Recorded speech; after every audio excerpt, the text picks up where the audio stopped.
Please welcome a man once described by the Times as a man who has a CV that takes some beating. Ladies and gentlemen, your innovation speaker, Mr. Hamish Taylor.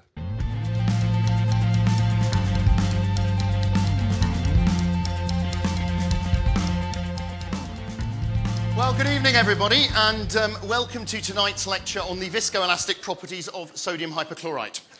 Now, are there any chemists? No, that means I can lie. It roughly translates as, "Madam, is your toilet cleaner able to last through the flush of the toilet or not?" Because for the first few years of my career, that was the most exciting thing in life to me. Then into head of brand management at British Airways. Great time to be there, lots of innovation, got to do some exciting things like putting beds into aeroplanes in the mid-1990s. Now, I'm sure all of you guys travel first class everywhere you go, yeah? Yeah, I thought as much. So this will be revision, you know this, okay? It's not as... But, you know, it used to be that the seats were fine and they were big and lots of legroom, but, you know, you didn't have any privacy. And on an overnight flight, there's a stranger next to you. It's not great. So the beds, yes, they were flat, but they were also private. So much so that I got a letter from a lady thanking me most profusely for the fact that when she travelled with her boss, she now no longer had to sleep. From there to Eurostar. Now, what am I going to tell you about Eurostar? My first chief executive job. Fantastic.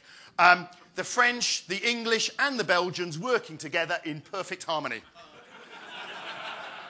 Is what I would like to be able to tell you. Now, actually, it's the only time in my entire life when being a Scottish that is, but with an English accent, was a really good move. Because in England, I'm one of the team. When you get to France, make sure they realise you are Scottish, not English, and it gets on fine. When you get to Belgium, it's equally important that they understand you're not French, so that works fine as well. I thought it can only get better. Actually, to be honest, the French being on strike was not a big issue, because it was Thursday. Now, they did a few other things, like expectations. If it's a 25-minute wait from here, tell everybody it's 30 minutes. And then when they get to the front, they're happy, because they've beaten the system. They said it was going to be 30 minutes, and I did it in 25. Look how good at queuing I am. Yeah, it was... But that's what they did. I also now understand why they eat rabbits in Malta. But anyway, that's another story. The Milky Way was always sold as, this is the brand you can give to your children and it won't ruin their dinner, the nice chocolate bar. But the reason why, you can believe it? Because it was about that size. It was always really disappointing when your mother bought you a Milky Way. You know, Mars bars were at least this big, and a Milky Way was kind of like that. It was horrible. The only thing that matters is every time he opens his mouth to speak, you nod like this. Then you point at the penalty spot, then you blow the whistle. Who gets the fireworks? Right. So, I'm a rugby referee myself. And rugby as a sport is quite difficult to referee. And actually, most of the referees don't know all the rules, to be honest. Or maybe that's just me, I don't know.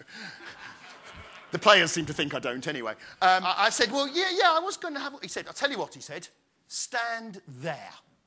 I said, pardon? He said, stand there. So he stood me here, in front of the curtain that went back out into the cabin. And he's over there by the coffee machines. And I'm thinking, this is very strange.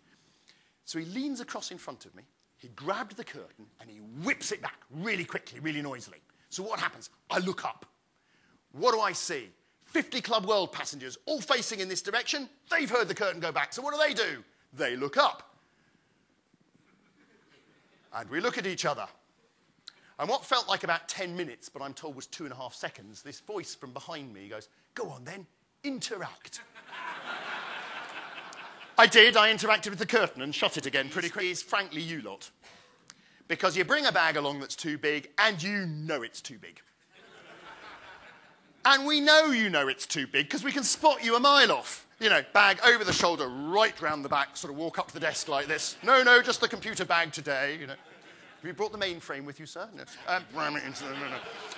And all of these boxes have got a rim like this. Once that bag has gone in, believe me, it is not coming out in a hurry. And I'm convinced one day I'm going to see somebody walking on board an aircraft carrying their bag with the box still attached. I proved it would fit. Look at this. I thought I'd better ask. I said, Donald, just out of interest, why did you ask about that particular sound a few minutes ago?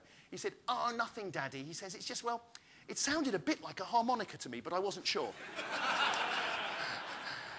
Which was a very good lesson from my 4-year-old in not underestimating your customer and making sure you do actually get your customer insights right. My customer insights tell me that this clock says 31 minutes. That one has said 0 for at least a minute, so I better get off quick because you need to win some awards. So thank you very much indeed for your time this evening. I hope you won 1 or 2 things there.